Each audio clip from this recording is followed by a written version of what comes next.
सकता हूं, हमारी सरकार के किसी नेता ने आतंकवादियों के लिए आंसू नहीं बहाए। हम ये कह सकते हैं, हमारे किसी नेता ने आतंकवादियों के लिए पलक पावड़े नहीं बिछाए। संसद भवन पे हमला हुआ, जिन जाबाजों ने अपनी जान दे दी, उन्होंने, उनके परिवारों ने मेडल लौटा दिए। चूंकि अफजल गुरु को 7 साल तक सर्वोच्च न्यायालय से निर्णय होने के बाद फांसी नहीं दी रही थी, परंतु सोनिया जी की आंख में आंसू नहीं आए, बटाला हाउस के एनकाउंटर के आरोपियों के लिए आंसू आए।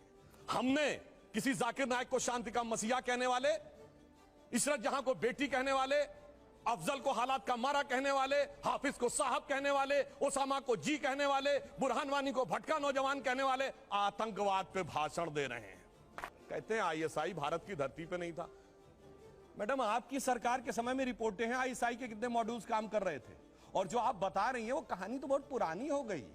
उसके बाद तो जो ठुकाई हुई कहां, उरी में, जो कुछ हुआ बालाकोट में, उसके बाद Imran Khan as prime minister of Pakistan बोले पाकिस्तान की नेशनल असेंबली में, जो हिंदुस्तान ने किया है बालाकोट में उससे ज्यादा कुछ खौफनाक ये लोग करना चाह रहे हैं।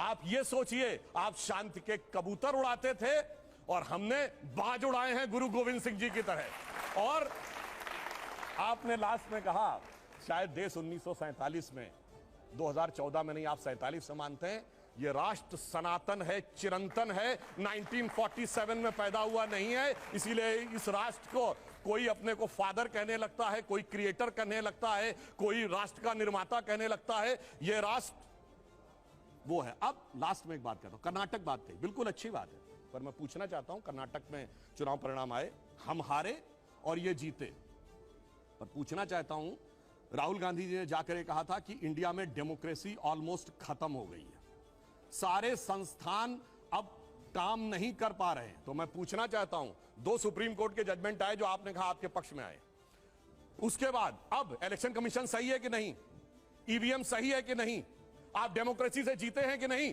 कर्नाटक में? मेरा मानना है कि अगर हम ईमानदारी से स्वीकार करते हैं कर्नाटक में हारे हैं, कांग्रेस को ईमानदारी से क्षमा मांगनी चाहिए कि आगे से हम अपने राजनीतिक हित के लिए विदेश की धरती से जाकर कभी इस देश को बदनाम करने की कोशिश नहीं करेंगे। और पुनः मैं कहना चाहता हूं, आज मैं विनम्रता से और चुनौती से पूछता हूं, G7 कंट्रीज और G20 कंट्रीज में एक देश बताएं जहां महंगाई की दर हमसे ज्यादा हो और विकास की दर हमसे कम हो। हम दुनिया में सबसे बेहतर स्थिति। अब आता हूं गलवान पे। गलवान में हमारे 20 सैनिक बलिदान हुए हैंड टू हैंड फाइट में। देखिए चीन पे इनको कितना भरोसा है। आप प्रैक्टिकली सोचिए, गोली नहीं चली, हाथ की लड़ाई में 20 लोग मारे गए, उधर से एक को घायल नहीं हुआ। यह होती है व्हाट्सएप यूनिवर्सिटी या राहुल गांधी से प्रेरित बुद्धि। ऐसा हो सकता है क्या? इंटरनेशनल मीडिया ने बताया कि 60 के करीब उनके सैनिक मारे गए, उसने एक घायल की भी सूची नहीं जारी की, पर चाइना के डाटा पे भरोसा है और भारत की सेना पे भरोसा नहीं है। और अगर मैं पूछूं, जो हमारे जवान वहां बलिदान हुए थे वो किस रेजिमेंट के थे पता है आपको? बिहार रेजिमेंट। बिहार रेजिमेंट का युद्ध उद्घोष जानते क्या है?